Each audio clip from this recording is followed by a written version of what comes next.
ইফিছত পৰিচৰ্যা কৰি থকা জোহন পাটমদ্বীপত কিয় থাকিবলগীয়া হৈছিল?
যদিও আছে প্ৰতিটো খোজতে দুখৰ ছায়া জীৱনৰ, যদিও আছে প্ৰতিটো খোজতে দুখৰ ছায়া জীৱনৰ, তুমি গভীৰ সান্তনাৰ সাগৰ, তুমি সাধনা জীৱনৰ, তুমি গভীৰ সান্তনাৰ সাগৰ, তুমি সাধনা জীৱনৰ।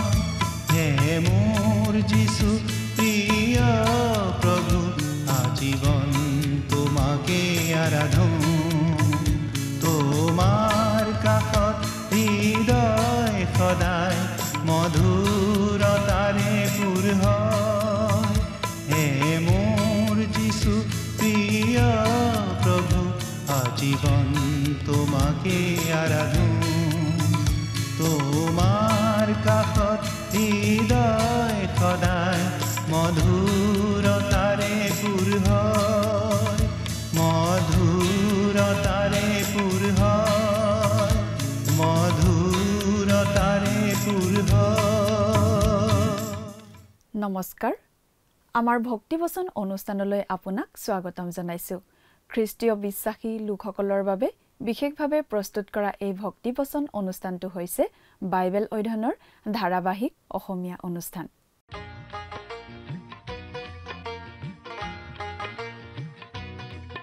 প্ৰিয় দৰ্শক, আপুনি যদি আমাৰ আগৰ অনুষ্ঠানটো শুনিছিল তেনেহলে আপোনাৰ নিশ্চয় মনত আছে যে আমি এতিয়া বাইবেলৰ নতুন নিয়ম খণ্ডৰ প্ৰকাশিত বাক্য নামৰ পুস্তকখন অধ্যয়ন কৰি আছো আৰু যোৱা অনুষ্ঠানত আমি এই প্ৰকাশিত বাক্য পুস্তকৰ 1 নম্বৰ অধ্যায়ৰ 1 নম্বৰ পদৰ পৰা 4 নম্বৰ পদলৈকে পঢ়ি আগবঢ়োৱা আলোচনা শুনিবলৈ পালো। আজিৰ অনুষ্ঠানত আমি এই প্ৰকাশিত বাক্য পুস্তকখনৰ 1 নম্বৰ অধ্যায়ৰ 5 নম্বৰ পদৰ পৰা 9 নম্বৰ পদলৈকে পঢ়ি আগবঢ়োৱা আলোচনা শুনিবলৈ পাম। প্ৰকাশিত বাক্যৰ প্ৰথমটো ভাগত আমি খ্ৰীষ্টক তেওঁৰ মহিমা আৰু তেওঁৰ মণ্ডলীৰ দায়িত্বত থকা মহান মহাপুৰুষিত হিচাপে তেওঁৰ মহিমা আৰু পদত আমি দেখিবলৈ পাওঁ। তেওঁ এতিয়াও ঈশ্বৰৰ মেৰ পোৱালি, কিন্তু আমি সেই মেৰ পোৱালিৰ ক্ৰোধ দেখিবলৈ পাওঁ যাৰ আগত গোটেই পৃথিৱীখন ভয়ত কঁপিব। প্ৰকাশিত বাক্য পুস্তকখনে ঈশ্বৰৰ অনুগ্ৰহ আৰু লগতে শান্তিও প্ৰকাশ কৰিছে। এই পুস্তকখন অধ্যয়ন কৰি থাকোঁতে আমি ভয় খোৱাৰ কোনো প্ৰয়োজন নাই। আমি আমাৰ হৃদয়ত ঈশ্বৰৰ শান্তি অনুভৱ কৰি থাকিব পাৰোঁ। ইয়াত আমি তৃতীয় ঈশ্বৰৰ ছবি এখন আমাৰ আগত দেখা পাওঁ। প্ৰভু যীশু খ্ৰীষ্টৰ লগতে 7টা আত্মাই পবিত্ৰ আত্মাক বুজায় আৰু সম্ভৱতঃ দীপাধাৰৰ 7টা ডালৰ কথাও মনত পেলাই দিয়ে। যিজনা বৰ্তমান, ভূত আৰু ভৱিষ্যত বুলি কওঁতে পিতৃ ঈশ্বৰক বুজোৱা হৈছে। ইয়াত প্ৰভু যীশু খ্ৰীষ্টৰ 7টা উপাধি আমি পাওঁ। প্ৰথমতে কোৱা হৈছে তেওঁ বিশ্বাসী সাক্ষী। তেওঁ নিজৰ বিষয়ে যি সাক্ষ্য দিয়ে সেই সকলো সত্য বুলি বিশ্বাস কৰিব পাৰোঁ। দ্বিতীয়তে তেওঁ মৃতবিলাকৰ মাজৰ প্ৰথম জাত। তেওঁ মৃত্যুৰ পৰা পুনৰুত্থান হোৱা প্ৰথম জনা। তেওঁৰ নিজৰ লোকসকলো তেওঁৰ দৰেই পুনৰুত্থিত হ'ব। তেওঁ পৃথিৱীৰ ৰজাসকলৰ অধিপতি। এদিন সকলোৱে তেওঁৰ আগত আঁঠু ল'ব বুলি বাইবেলে কয়। যিজনে আমাক প্ৰেম কৰে তেওঁৰ নিজৰ লোকবোৰৰ প্ৰতি তেওঁৰ প্ৰেম অনবৰতে থাকে। যীশুখ্ৰীষ্টই আমাক ক্ৰুচত মৃত্যুবৰণ কৰা সময়তো প্ৰেম কৰিছিল আৰু এতিয়াও কৰে। তেওঁৰ নিজৰ তেজেৰে আমাক আমাৰ পাপৰ পৰা ধুই মুক্ত কৰিলে। তেওঁ আমাক ৰাজ্যস্বৰূপ আৰু নিজ পিতৃ ঈশ্বৰৰ উদ্দেশ্যে পুৰোহিত কৰিলে। প্ৰভু যীশুৱে আমাক পুৰোহিতৰ ৰাজ্য কৰি লৈছে আৰু আমি তেওঁৰ লগত এদিন ৰাজত্ব কৰিবলৈ ওলাইছো। তেওঁৰ মহিমা আৰু পৰাক্ৰম সদা সৰ্বদাই হওক। আমেন। খ্ৰীষ্ট হৈছে আমেন। সেইটো তেওঁৰ বাবে এটা উপাধি। প্ৰিয় দৰ্শক, কথাবোৰ অধিক বহলাই চাবলৈ আহকচোন। এতিয়া আমি মূল আলোচনাটোৰ মাজলৈ আগবাঢ়ি যাওঁ। প্ৰিয় শ্ৰোতা, যোৱা অনুষ্ঠানত আমি এই প্ৰকাশিত বাক্য পুস্তকখনৰ প্ৰথম অধ্যায়ৰ 5 নম্বৰ পদলৈকে পঢ়ি আমাৰ আলোচনা আগবঢ়াইছিলোঁ। আজিৰ অনুষ্ঠানত আমি আকৌ 4 নম্বৰ পদৰ পৰাই আলোচনা আৰম্ভ কৰিম। আপুনি আপোনাৰ বাইবেলখন মেলি লৈছেনে বাৰু? আহক প্ৰিয় শ্ৰোতা, এতিয়া আমি বাইবেলৰ পৰা চাই যাওঁ।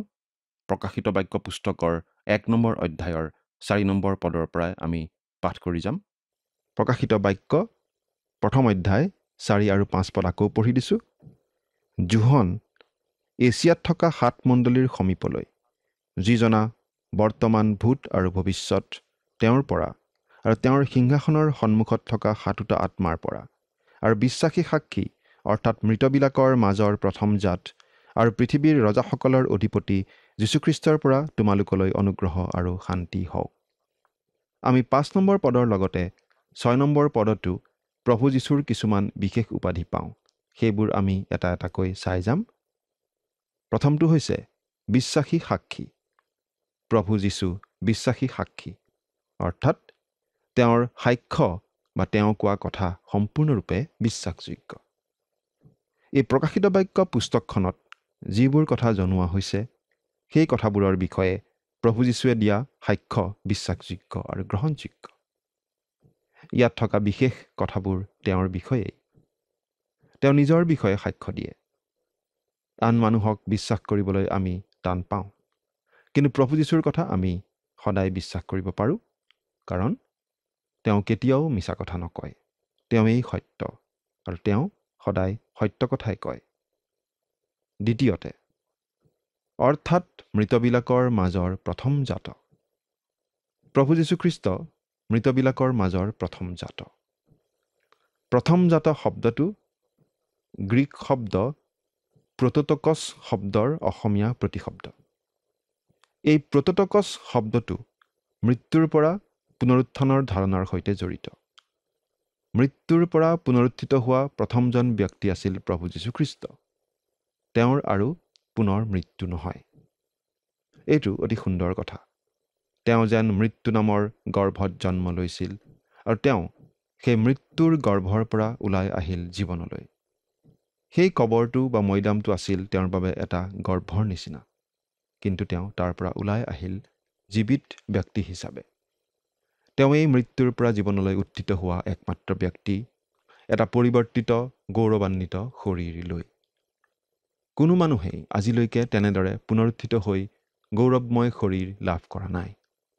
কিন্তু আমাক বাইবেলত এই কথা জনাই দিয়া হৈছে যে খ্ৰীষ্টীয় বিশ্বাসীসকলেও এদিন তেনেদৰে মৃত্যুৰ পৰা পুনৰুত্থিত হৈ গৌৰৱময় শৰীৰ লাভ কৰিব আৰু তেওঁলোকক স্বৰ্গলৈ উঠাই লৈ যোৱা হ'ব। এই বিষয়ে আমি পঢ়িবলৈ পাওঁ এনেদৰে, কিয়নো আমি যীশু মৰি পুনৰাই উঠিল ইয়াক যদি বিশ্বাস কৰোঁ, তেন্তে জানো যে ঈশ্বৰে যীশুৰ আশ্ৰয়ত নিদ্ৰিত হোৱাবিলাককো সেইদৰে তেওঁৰ লগত লৈ যাব। প্ৰথম থিছালনিকিয়া 4 নম্বৰ অধ্যায় 14 নম্বৰ পদ। আৰু তাৰ পাছত হ'ব প্ৰভু যীশুৰ আগমন প্ৰকাশ্যভাৱে। তেওঁ আহিব এই পৃথিৱীত ৰজা হিচাপে ন্যায় শাসন চলাবলৈ। প্ৰভু যীশু মৃতবিলাকৰ মাজত প্ৰথমজাত। তেওঁ প্ৰথমজাত কাৰণ তেনেদৰে আমি খ্ৰীষ্টীয় বিশ্বাসীসকলো এদিন পুনৰুত্থিত হ'ম আৰু প্ৰভু যীশুৰ দ্বিতীয় আগমনৰ সময়ত জীৱিতসকল চকুৰ প্ৰচাৰতে পৰিৱৰ্তিত হৈ গৌৰৱময় শৰীৰ লাভ কৰিব। তৃতীয়তে, আৰু পৃথিৱীৰ ৰজাসকলৰ অধিপতি। ইয়াত প্ৰভু যীশুৱে সেই আহিবলগীয়া 1000 বছৰীয়া শাসনকালত প্ৰভু যীশুৱে অধিকাৰ কৰিবলগীয়া বিশেষ স্থান, তেওঁৰ চূড়ান্ত পদবী, ইয়াকে আমি বুজি পাওঁ। এই বিষয়ে আমি বাইবেলত এনেদৰে পঢ়িবলৈ পাওঁ। ফিলিপিয়া 2 অধ্যায় 9 পৰা 11 পদত পঢ়ি দিছোঁ। এই হেতুকে স্বৰ্গত, পৃথিৱীত আৰু পৃথিৱীৰ তলত নিবাস কৰা সকলোৱে যেন যীশুৰ নামত আঁঠু লয় আৰু যীশুখ্ৰীষ্ট যে প্ৰভু, ইয়াক যেন পিতৃ ঈশ্বৰৰ গৌৰৱৰ অৰ্থে সকলো জীৱাই স্বীকাৰ কৰে। এই কাৰণে ঈশ্বৰে তেওঁক অতি ওখ পদ দিলে আৰু সকলো নামতকৈ সেই শ্ৰেষ্ঠ নাম তেওঁক দান কৰিলে। এৰা, প্ৰভু যীশু ৰজাৰো ৰজা, সকলোৰে অধিপতি। প্ৰভু যীশুৰ বাকী উপাধিকেইটা আমি পঢ়িবলৈ পাওঁ 6 নম্বৰ পদত। পাঠ কৰি দিছোঁ। যিজনে আমাক প্ৰেম কৰে আৰু নিজ তেজেৰে আমাৰ পাপৰ পৰা আমাক মুক্ত কৰিলে আৰু আমাক ৰাজ্যস্বৰূপ আৰু নিজ পিতৃ ঈশ্বৰৰ উদ্দেশ্যে পুৰোহিত কৰিলে, তেওঁৰ মহিমা আৰু পৰাক্ৰম সদা সৰ্বদাই হওক। আমেন। অৰ্থাৎ 4 নম্বৰত আমি দেখিলোঁ, যিজনে আমাক প্ৰেম কৰে। এইটো বৰ্তমান কালৰ ভাৱ প্ৰকাশ কৰা উক্তি। গতিকে আমি বিশেষভাৱে বুজি পাওঁ যে প্ৰভু যীশুৱে তেওঁৰ লোকসকলক সকলো সময়তে প্ৰেম প্ৰদৰ্শন কৰি থাকে। এই প্ৰকাশিত বাক্য পুস্তক পঢ়ি আমি খ্ৰীষ্টীয় বিশ্বাসীসকলে ভয় খাব নালাগে, কাৰণ এইখন আমালৈ আহিছে আমাক অনবৰতে প্ৰেম কৰা প্ৰভু যীশুখ্ৰীষ্টৰ পৰা। প্ৰভু যীশুৱে ক্ৰুচত আমাৰ কাৰণে প্ৰাণ দিয়াৰ সময়তেই আমালৈ তেওঁ মাত্ৰ প্ৰেম প্ৰদৰ্শন কৰা নাই, তেওঁ সকলো সময়তে আমাক প্ৰেম কৰে। তেওঁ আজিও আমাক প্ৰেম কৰে। প্ৰিয় শ্ৰোতা, এই সময়তো তেওঁ আপোনাক প্ৰেম কৰি আছে। এই কথা বাৰু আপুনি মনত ৰাখিছেনে? 5 নম্বৰতে আমি পাওঁ, আৰু নিজ তেজেৰে আমাৰ পাপৰ পৰা আমাক মুক্ত কৰিলে। প্ৰভু যীশুৰ তেজ আমাৰ বাবে অতি গুৰুত্বপূৰ্ণ। তেজ এটা মাত্ৰ প্ৰতীক বা চিন নহয়। পুৰণি নিয়মত আমি পাওঁ যে ঈশ্বৰে তেওঁৰ লোকবিলাকক এনেদৰে শিকাইছিল। লেবিয়া 17 অধ্যায় 11 পদত এনেদৰে লিখা আছে, কিয়নো শৰীৰৰ প্ৰাণ তেজত থাকে, আৰু তোমালোকৰ প্ৰাণ প্ৰায়চিত্ত কৰিবৰ অৰ্থে মই সেই তেজ বেদীৰ ওপৰত দিবলৈ তোমালোকক দিলোঁ, কিয়নো প্ৰাণৰ গুণে তেজেই প্ৰায়চিত্ত সাধক। আৰু এই পদটোত ঈশ্বৰে আমাক কৈছে মই তোমাৰ বাবে বেদীত অৰ্থাৎ ক্ৰুচত তেজ দিলোঁ, তোমাৰ আত্মাৰ মুক্তিৰ কাৰণে, তোমাৰ পাপ মোচন কৰিবৰ কাৰণে। খ্ৰীষ্টই যেতিয়া ক্ৰুচত নিজৰ তেজ বোৱাইছিল, প্ৰতিটোপা তেজ তেওঁৰ শৰীৰৰ পৰাই ওলাই আহিছিল। সেই তেজ তেওঁ বোৱাইছিল আপোনাৰ বাবে, মোৰ বাবে, সকলো মানৱৰ বাবে। তেওঁ নিজৰ জীৱন দিছিল, তেওঁ মৃত্যুবৰণ কৰিছিল। তেওঁৰ সেই অমূল্য তেজৰ কথা আমি সদায় মনত ৰখা উচিত। সেই অমূল্য তেজেৰেই তেওঁ আমাৰ পাপৰ ক্ষমাৰ ব্যৱস্থা কৰিলে। আমি গীৰ্জাত এটা ধৰ্মগীত গাওঁ এনেদৰে: খ্ৰীষ্টৰ শিৰৰ পৰা ওলাই তেজৰ এক ভুমুক হ'ল, তাত ডুব দি পাপী নৰে গুচাই পাপ চেকাৰ সৰ্বমল। পাচনি পিতৰে এনেদৰে লিখিছিল: তোমালোকে জানা যে তোমালোকৰ পূৰ্বপুৰুষৰ পৰা চলি অহা অসাৰ আচাৰ ব্যৱহাৰৰ পৰা তোমালোক সোণ ৰূপ আদি ক্ষয়নীয় বস্তুৰ দ্বাৰাই যে মুক্ত হলা এনে নহয়, নিঘুণী আৰু নিষ্কলংক মেৰ পোৱালী স্বৰূপ খ্ৰীষ্টৰ বহুমূল্য তেজৰ দ্বাৰাইহে মুক্ত হলা। প্ৰথম পিতৰ 1 অধ্যায় 18 আৰু 19 পদ। খ্ৰীষ্টই তেনেদৰে তেজ বোৱাই দিয়া কাৰণেই পাচনি পৌলে ডেকা পালক তিমথিলৈ এনেদৰে লিখিব পাৰিছিল: কাৰণ ঈশ্বৰ এজনা আৰু তেওঁৰে মানুহৰে মাজত মধ্যস্থও এজনা, তেওঁ মনুষ্য খ্ৰীষ্ট যীশু। তেওঁ সকলোৰে নিমিত্তে মুক্তিৰ মূল্যস্বৰূপে নিজকে দান কৰিলে। 1 তিমথিয় 2 অধ্যায় 5 নম্বৰ আৰু 6 নম্বৰ পদ। তেওঁ নিজৰ অমূল্য তেজ বোৱাই আমাক আমাৰ পাপৰ পৰা শুচি কৰিলে। এই কথাটো ভাবিলেই, অলপ চিন্তা কৰিলেই আমাৰ মনটো খুব ভাল লাগি যায়। প্ৰভু যীশুক আমাৰ ত্ৰাণকৰ্তা বুলি গ্ৰহণ কৰিলেই আমি আমাৰ সকলো পাপৰ ক্ষমা লাভ কৰি পিতৃ ঈশ্বৰৰ দৃষ্টিত ধাৰ্মিক বুলি পৰিগণিত হ'ব পাৰোঁ। ষষ্ঠতে, আৰু আমাক ৰাজ্যস্বৰূপ আৰু নিজ পিতৃ ঈশ্বৰৰ উদ্দেশ্যে পুৰোহিত কৰিলে। খ্ৰীষ্টীয় বিশ্বাসীসকলক ৰজা বুলি কোৱা হোৱা নাই, কিন্তু ইয়াত এই বিষয়ে কোৱা হৈছে যে খ্ৰীষ্টীয় বিশ্বাসীসকল পুৰোহিতৰ ৰাজ্য আৰু খ্ৰীষ্টীয় বিশ্বাসীসকলে প্ৰভু যীশুখ্ৰীষ্টৰ সৈতে ৰাজত্ব কৰিবলৈ পাব। প্ৰভু যীশুখ্ৰীষ্ট আহি আছে ৰজা হিচাপে। তেওঁ আহিব এই পৃথিৱীলৈ আৰু তেতিয়া তেওঁ সকলো প্ৰকাৰৰ অধাৰ্মিকতা নোহোৱা কৰিব। কিন্তু তেওঁ এই পৃথিৱীলৈ ৰজা হিচাপে অহাৰ আগতে তেওঁ আহিব আকাশত আৰু খ্ৰীষ্টীয় বিশ্বাসীসকলক এই পৃথিৱীৰ পৰা উঠাই লৈ যাব। সেই সময়ত তেওঁ আহিব মোৰ ত্ৰাণকৰ্তা হিচাপে। তেওঁ প্ৰতিজন খ্ৰীষ্টীয় বিশ্বাসীৰ ত্ৰাণকৰ্তা হিচাপে আহিব। তেওঁ আহিব দৰা হিচাপে নিজৰ কন্যাৰ বাবে, অৰ্থাৎ খ্ৰীষ্টীয় মণ্ডলীৰ বাবে, যি মণ্ডলীক তেওঁ প্ৰেম কৰে আৰু সেই প্ৰেমৰ চিনস্বৰূপে ক্ৰুচত নিজৰ প্ৰাণ দিলে। তেওঁ আহিব মোৰ প্ৰাণৰ প্ৰিয়জন হিচাপে। কিন্তু কেৱল এইখিনি কথাৰ কাৰণেই নহয়, ইয়াতোকৈ গভীৰ কথাৰ বাবে আমি অন্তৰত সদায় আনন্দ উত্তেজনা লাভ কৰি থাকিব পাৰোঁ। প্ৰভু যীশুৰ সৈতে আমাৰ সম্বন্ধ অতি গভীৰ। তেওঁ আমাৰ বাবে অতি নিকট সম্বন্ধীয়, যদিহে আমি তেওঁক ত্ৰাণকৰ্তাৰূপে গ্ৰহণ কৰিছোঁ। তেওঁ মোৰ প্ৰভু। তেওঁ আমাক পুৰোহিতসকলৰ ৰজা কৰা নাই, কিন্তু তেওঁ আমাক পুৰোহিতৰ ৰাজ্য কৰিলে আৰু আমি এদিন তেওঁৰে সৈতে একেলগে ৰাজত্ব কৰিবলৈ পাম। ইয়াত এটা কথা আমি বিশেষভাৱে মন কৰিব পাৰোঁ। ইয়াত কোৱা হৈছে নিজ পিতৃ ঈশ্বৰৰ উদ্দেশ্যে পুৰোহিত কৰিলে বুলি। কিয় বাৰু আমাৰ পিতৃ ঈশ্বৰ বুলি কোৱা হোৱা নাই? কাৰণ পিতৃ ঈশ্বৰ প্ৰভু যীশুৰ যেনেকুৱা পিতৃ আমাৰ তেনেকুৱা নহয়। আমি প্ৰভু যীশুত বিশ্বাস স্থাপন কৰি আত্মিকভাৱে নতুন জন্ম লাভ কৰাৰ দ্বাৰাহে পিতৃ ঈশ্বৰৰ সন্তান হওঁ। কিন্তু প্ৰভু যীশু অনন্তকলীয়া পুত্ৰ, তৃতীয় ঈশ্বৰৰ তেওঁ পুত্ৰ ঈশ্বৰ।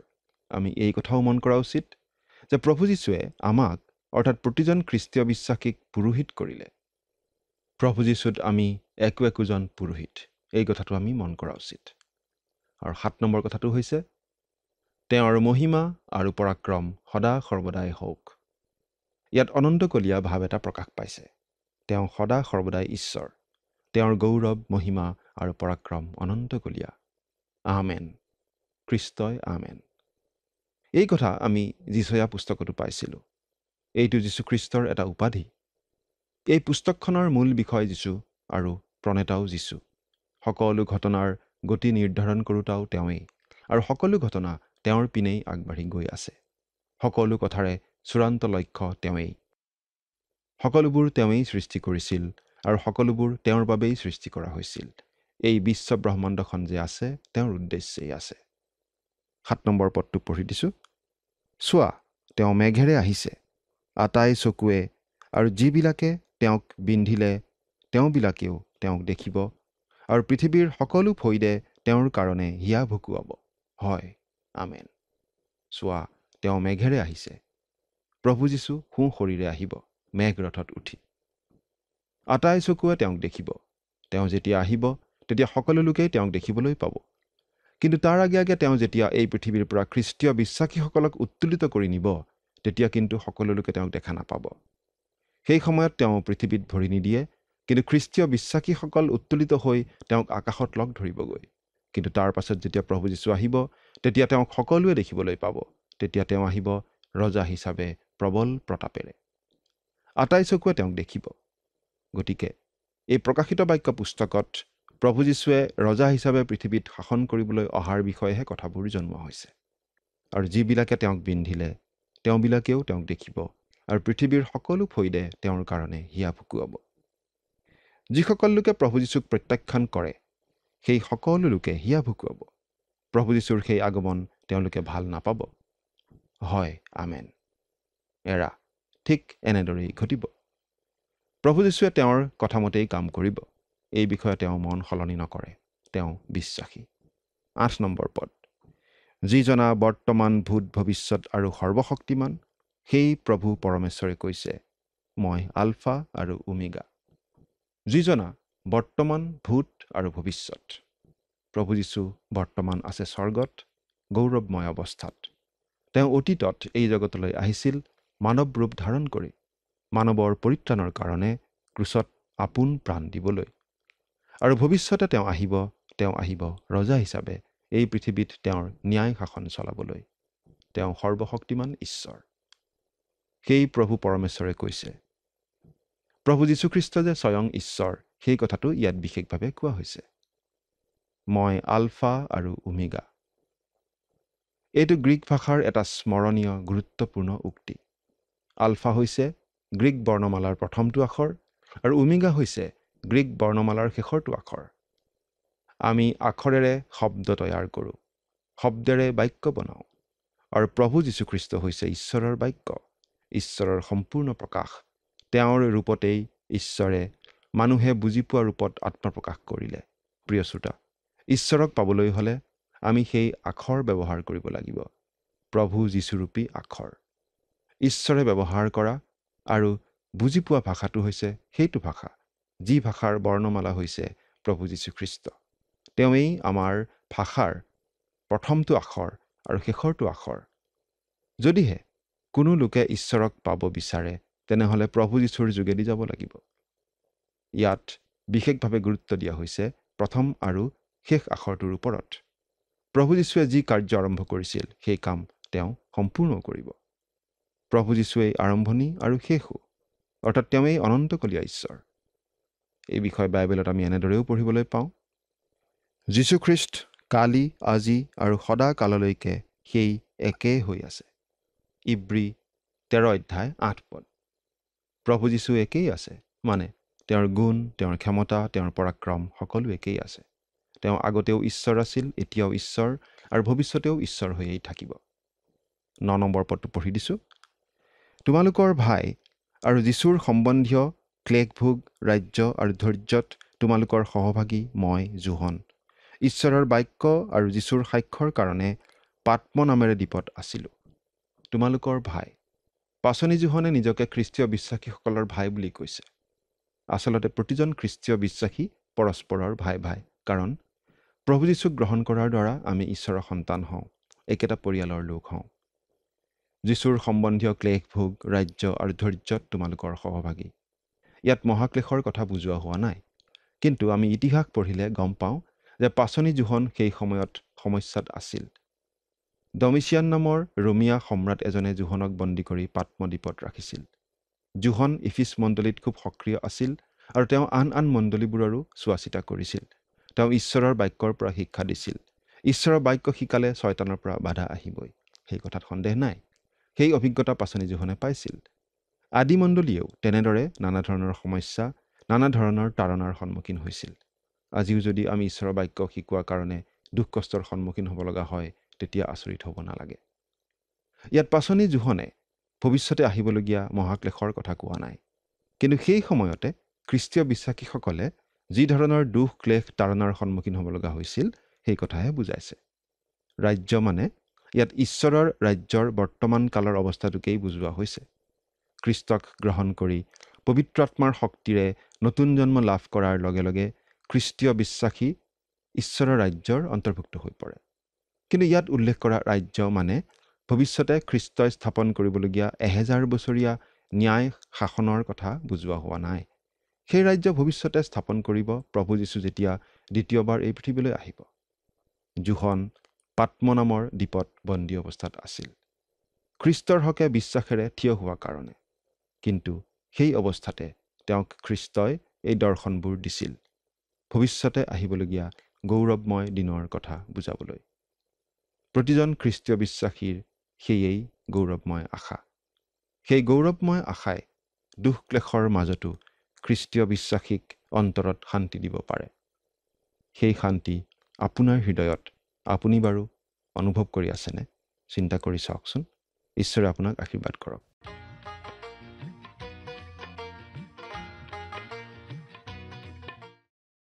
মই জোহন বুলি এই প্ৰকাশিত বাক্য পুস্তকত 3বাৰ কোৱা হৈছে। বাকী 2বাৰ পুস্তকখনৰ শেষৰ ফালে আছে। জোহনে নিজকে খ্ৰীষ্টীয় বিশ্বাসীসকলৰ ভাই আৰু ক্লেশ ভোগৰ সহভাগী বুলি কৈছে। ইয়াত মহাক্লেশৰ কথা কোৱা হোৱা নাই। জোহন বিপদত আছিল। ৰোমান সম্ৰাট ডমিচিয়ানে তেওঁক পাত্মদ্বীপত কাৰাগাৰত ভৰাইছিল। জোহনে ইফিছৰ মণ্ডলীত সক্ৰিয় হৈ আছিল আৰু আন সকলো মণ্ডলীৰ ওপৰত তেওঁৰ তত্ত্বাৱধান আছিল আৰু তেওঁ ঈশ্বৰৰ বাক্য শিকাইছিল। ঈশ্বৰৰ বাক্য স্পষ্টভাৱে শিকোৱা লোক বিপদত পৰে। জোহনে ক্লেশৰ অভিজ্ঞতা লাভ কৰিছিল আৰু আদি মণ্ডলীয়েও সেই অভিজ্ঞতা লাভ কৰিছিল। প্ৰকাশিত বাক্যত বৰ্ণনা কৰা এই মহান দৰ্শন জোহন অকলহৰে পাত্মদ্বীপত থকা অৱস্থাত তেওঁক দিয়া হৈছিল। প্ৰিয় দৰ্শক, আজিলৈ আমাৰ অনুষ্ঠানটো ইমানতে সামৰণি মাৰিব খুজিছোঁ। পৰৱৰ্তী অনুষ্ঠানত আপোনালোকক পুনৰ লগ পোৱাৰ আশা ৰাখিছোঁ। সামৰণি মৰাৰ আগতে আহকচোন আমি খন্তেক প্ৰাৰ্থনাত মূৰ দুৱাওঁ। স্বৰ্গত থকা অতি মৰমীয়াল দয়ালু পিতৃ ঈশ্বৰ, ধন্য হওক প্ৰভু তোমাৰ নাম। তোমাৰ পবিত্ৰ বাক্য অধ্যয়নৰ যি সুন্দৰ সময় দিলা তাৰ বাবে প্ৰভুক তোমাক ধন্যবাদ জনাইছোঁ। বিশেষকৈ পিতৃ প্ৰাৰ্থনা কৰিছোঁ এই সময়তে প্ৰতিজন দৰ্শকসকলৰ বাবে তোমাৰ বাক্য বুজি পোৱাত তেওঁলোকক তুমি সহায় কৰা আৰু বিশেষকৈ প্ৰভু তোমাৰ বাক্য অধ্যয়নৰ যোগেদি যি আমি দানৰ বিষয়ে পিতৃ শিকিছোঁ আৰু সঁচাকৈ প্ৰভু প্ৰত্যেক তোমাৰ সন্তানসকলে যাতে তোমাৰ পৰিচৰ্যাৰ কাৰণে প্ৰভু নিজৰ হৃদয় খুলি প্ৰভু তেওঁলোকে যাতে দান দিবলৈ পাৰিব তেনে আশীৰ্বাদ দান কৰিবা। আৰু প্ৰভু তোমাৰ এই সন্তানসকলৰ যদি কিবা অভাৱ অভিযোগবিলাক আছে সকলোবোৰ প্ৰভু তুমি পূৰণ কৰিবা। এই সকলো যাচনা মহান প্ৰাণকৰ্তা প্ৰভু যীশু খ্ৰীষ্টৰ নামত অৰ্পণ কৰিলোঁ। আমেন। প্ৰিয় দৰ্শক, যোৱা অনুষ্ঠানৰ প্ৰশ্নটোৰ শুদ্ধ উত্তৰটো হৈছে অপশ্যন ডি 7টা। আজিৰ অনুষ্ঠানৰ ওপৰত আধাৰিত প্ৰশ্নটো হৈছে পাচনি জোহনক কোনটো দ্বীপত বন্দী কৰি ৰখা হৈছিল? অপশ্যন এ মিলিটা, অপশ্যন বি ক্ৰিটি, অপশ্যন চি পাত্ম, অপশ্যন ডি ক্ৰুপ। প্ৰিয় দৰ্শক, আজিৰ প্ৰশ্নৰ সঠিক উত্তৰটো আজি সন্ধিয়া 6 বজাৰ আগেয়ে আপোনাৰ নাম আৰু সম্পূৰ্ণ ঠিকনাৰে সৈতে আমালৈ 7429840242 নম্বৰত SMS নাইবা হোৱাটছআপ যোগে প্ৰেৰণ কৰক। প্ৰিয় দৰ্শক, আপুনি যদি আমাৰ এই অনুষ্ঠানৰ যোগেদি আশীৰ্বাদপ্ৰাপ্ত হৈছে আৰু আমাৰ লগত কথা পাতিবলৈ বিচাৰিছে বা আপোনাক প্ৰাৰ্থনাৰ সহায়ো পৰামৰ্শ লাগে তেন্তে আমালৈ 7429840242 এই নম্বৰত পোনপটীয়াকৈ ফোন কৰিব পাৰিব। ধন্যবাদ।